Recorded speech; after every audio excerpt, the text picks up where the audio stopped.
Despite an early deficit, the Chicago Bulls get a revenge win against the Detroit Pistons in what could possibly be DeMar DeRozan's best game of the young season so far. Ayo Dosunmu absolutely steps it up off the bench as well. We're going to talk about that, plus Alex Caruso's injury and how long he may be out for this team, and preview tonight's game against the Bucks. We're going to get into all that and more right after this. You are now tuned in to Chicago Bulls Central, your number one place for all Chicago Bulls news and content.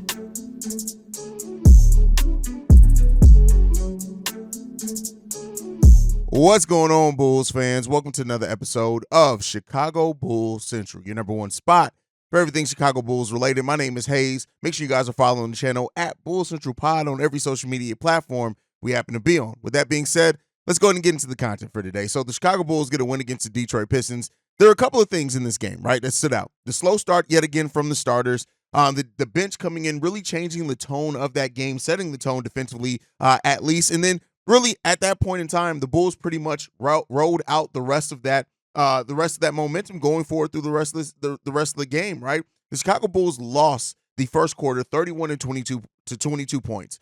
They then won the second quarter 33-19. The third quarter, they lost only by 2 points, and then they win the fourth quarter as well by 8 points. This was a tale of two halves from the Chicago Bulls. The defense absolutely stepped up when the Bulls needed it the most, again, forcing the Detroit Pistons to multiple turnovers, and that's where things really kind of start telling the story of how the Chicago Bulls got this win, right?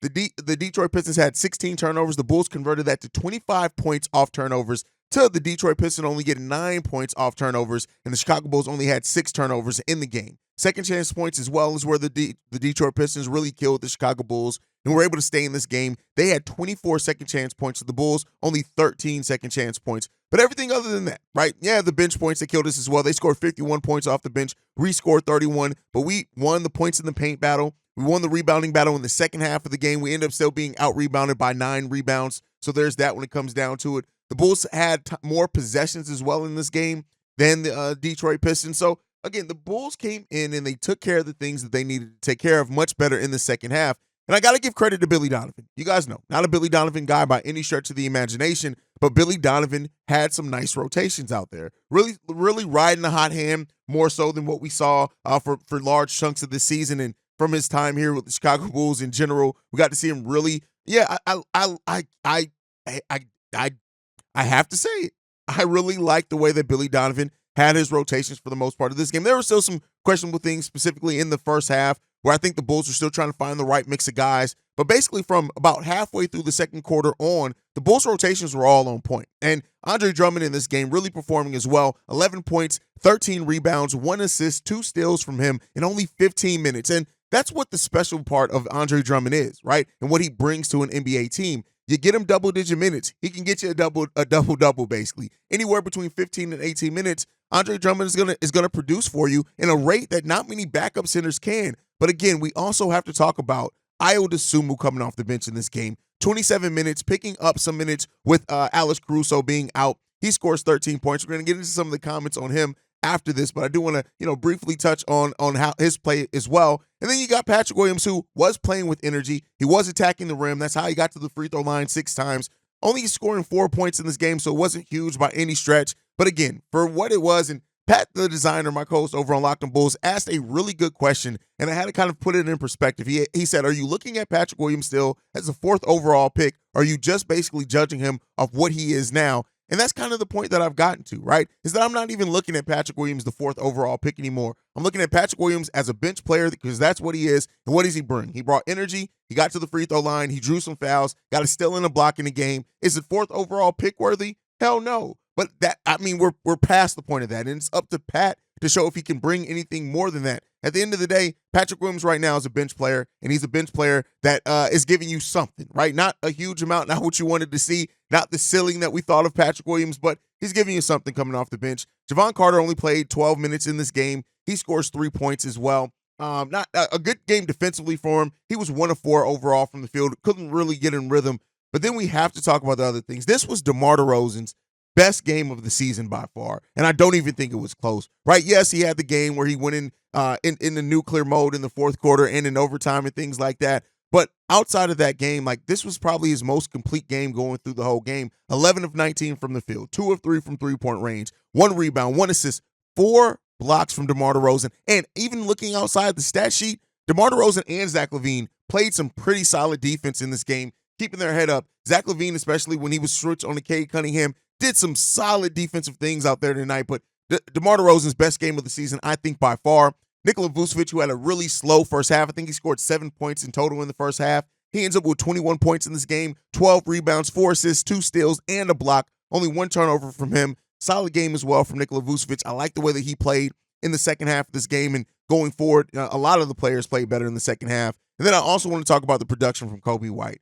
Coby continuing to grow and understand his role a little bit better. 7 assists from Coby White in this game, 2 steals, only 1 turnover. He did have 6 fouls in this game, but 16 points as well from Coby White, going 6 of 14 from the field, 3 of 6 from the three-point line as well. So good to see Coby White have that type of production as well. Again, knocking off the slow start. But overall, looking at this team, they kicked up the defensive intensity when it was needed the most, and that is something that I love to see this team be able to do, right?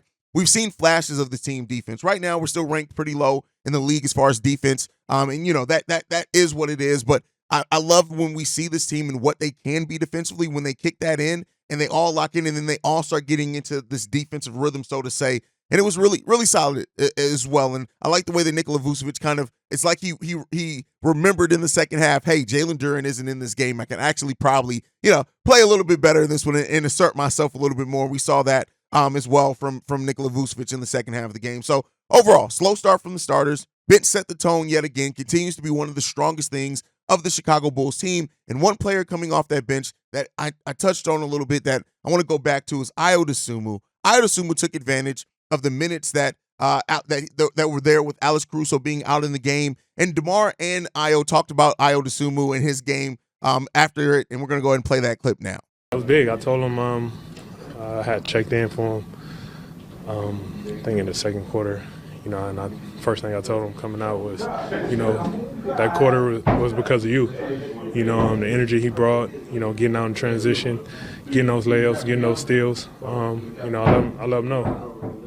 Without him, that quarter wouldn't have happened. DeMar said he told you that the second quarter run was sparked because of you. What does that mean to hear those words coming from DeMar and also just that second unit and their play as a whole tonight? It means a lot. Anytime you can just help give some energy to our team, I think it's always positive. And, me coming off the bench, I have a unique way of viewing the game because, I can see what the game needs. And I think that's something that I really have taken away from coming off the bench, being able to read the game and understand what needs to be done and what's lacking. And that's pretty much what I try to do, just play my game when I get out there, push the pace, bump up the energy, the joy, and that's pretty much what I try to do. But you hear even DeMar and Ayo Dosunmu saying he understands how to be a bench player, and you're seeing that from Ayo, right? It's not just word salad. You are seeing an Ayo Dosunmu who is understanding his role better coming off the bench and understanding how to assert himself, right? This was the most minutes that Ayo Dosunmu played so in the season so far. Was it 27 minutes he played yesterday, and he performed well in that. Didn't hit the three. He's hitting the three ball at about a 50% clip so far on the season. But those 13 points and the defense that he brought, the 3 steals as well that Ayo Dosunmu brought, and all those steals were like, hey, I'm about to take this from you. Let's get out on this fast break. You love seeing that from Ayo Dosunmu. And so this is why we always say, you can't write the story on a player too early. A lot of Bulls fans are ready to write Ayo Dosunmu off. I'm not saying everybody, but we're ready to write Ayo Dosunmu off after a disappointing sophomore season from him with the Chicago Bulls. But that bench role he's really thriving in. And Billy Donovan's trying to find the right balance, right? Billy's usually a person that goes 9 players deep. He's been consistently going 10 players deep so far this season when everybody's healthy. So that's left Javon Carter and Ayo Dosunmu not to have a consistent number of minutes that maybe we thought one of them were going to get coming into the season. But I do like it, and I like what Ayo's been bringing. I like kind of the poise that he's been bringing as well. The defense has always been there, but he's just understanding how to use his ability, right, to get open, to push the pace, dictate the game, things like that. I love seeing the way that Ayo's really developing as well for the Chicago Bulls coming off that bench. So, again, a lot of positives as far as that goes. I'm glad the Bulls got a dub, but let's keep it in perspective, right? They got a dub against a 2-8 team that now fall to 2-9, but we got a big test in the Milwaukee Bucks coming in. We're going to talk about that here to end the show. But before we get into that, we got to talk about the absence, right? We talked about how the absence of Alex Caruso opened up more minutes for Ayo Dosunmu, and Ayo, for his credit, thrived in that role. But Ayo Dosunmu, Billy Donovan was asked about Alex Caruso after the game, and just basically saying that it's really up to the medical staff, saying that, he didn't make the decision, the medical staff kind of, and it could be in part because they played a back-to-back. They have 5 games in 7 days, right? 6 games in 9 days. So I think they're doing it. He did say that he had some discomfort as well. So they're trying to make sure he gets into a place of not being there. Now, Billy Donovan also said that they're not saying he's going to be out for weeks, but they are definitely looking at the schedule. So putting it in doubt on if Alex Caruso is even going to be able to come back a game against the Bucks. I know a lot of us were hoping to see Alex Caruso come back against the Milwaukee Bucks, but from what we're seeing now, that may not necessarily be the case. And if that's not the case, we got to continue to see the improvement from the bench.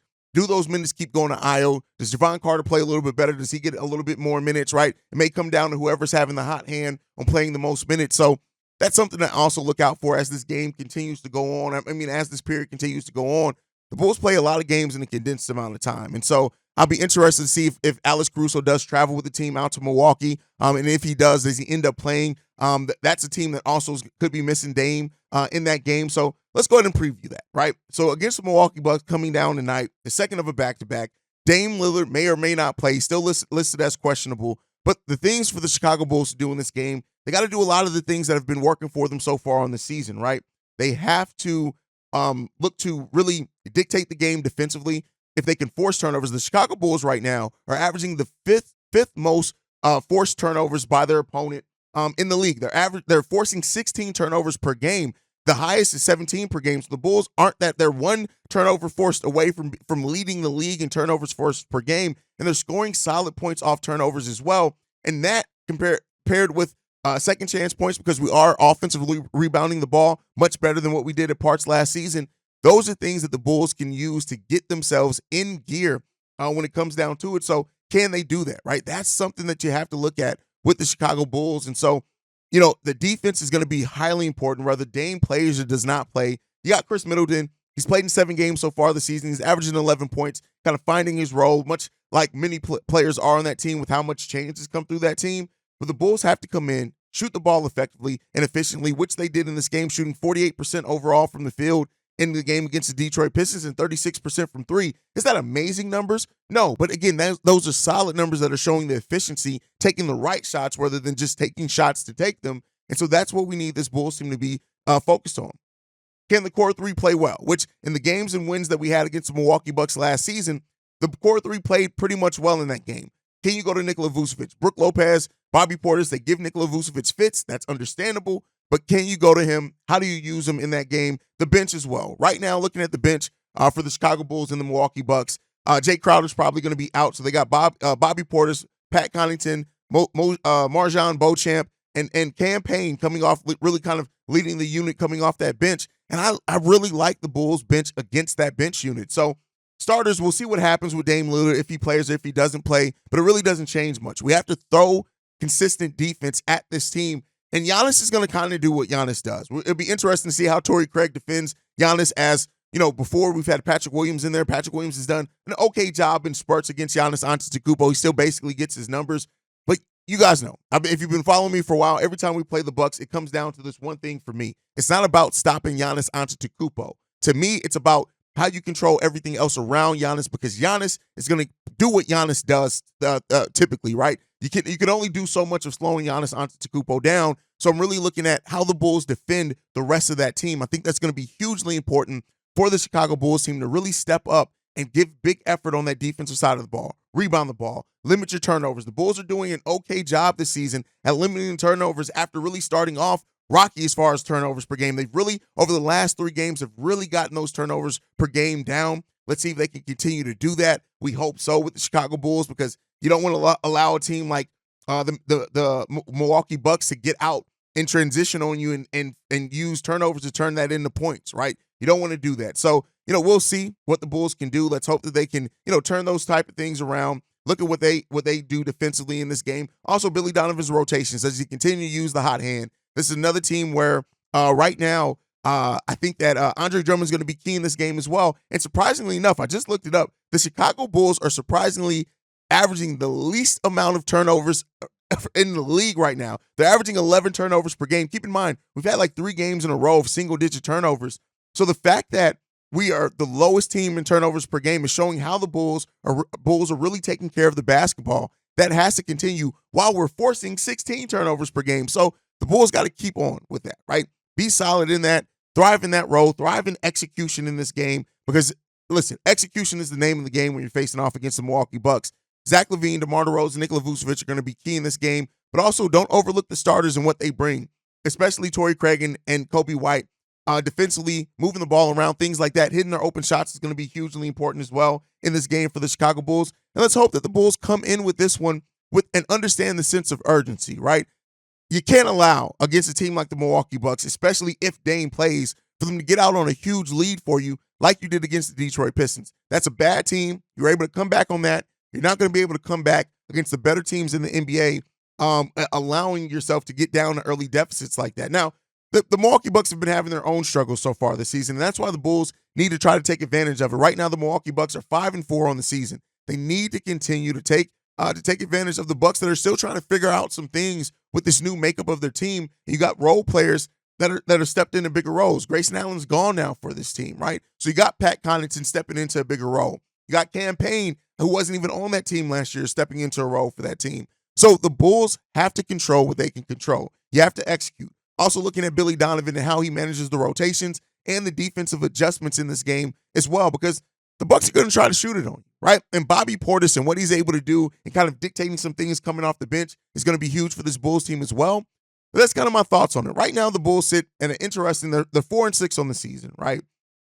We could be 500 by the end of this stretch, right? We go to Milwaukee today, then we have 4 more games straight at home before we go out on the road for a 4-game road stretch as well, road trip, and then we come back for 2 more games at home. This period of time, we talked about it before leading into the season, we're now in it.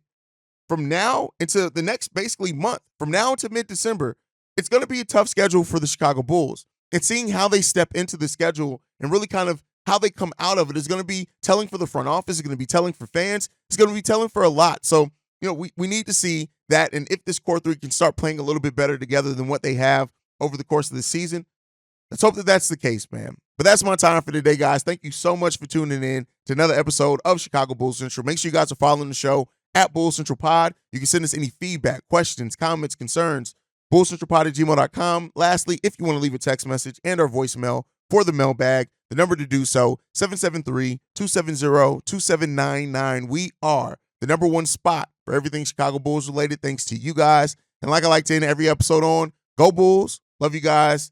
See Red if you can, y'all. We'll be back tonight for the pregame, halftime hangout, and postgame show, man. I love you guys. Go Bulls. See Red if you can, y'all. Peace. This has been a presentation of the Break Media.